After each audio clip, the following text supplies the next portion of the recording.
அம்மாவோட எல்லா ரெசிபீஸுமே ரொம்ப ஸ்பெஷலுங்க. அதுவும் மீன் குழம்பு, நாட்டுக்கோழி குழம்பு, நண்டு குழம்பெல்லாம் செய்வாங்க பார்த்தீங்களா, ரொம்ப ரொம்ப சூப்பராக இருக்கும். அவங்களோட ஸ்டைலில் மீன் குழம்பு எப்படி செய்கிறதுன்னு பார்க்கலாம்.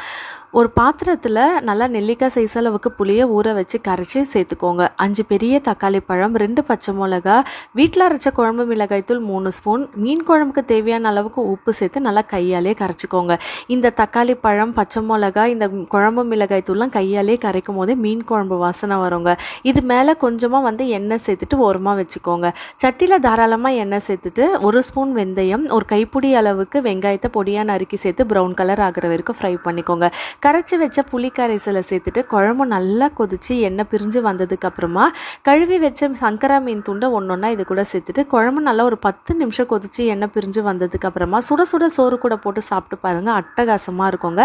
ட்ரை பண்ணி பார்த்துட்டு கமெண்ட் பண்ணுங்கள். நாளைக்கு வேறு ஒரு ரெசிப்பியில் சந்திக்கலாம். தேங்க்யூ.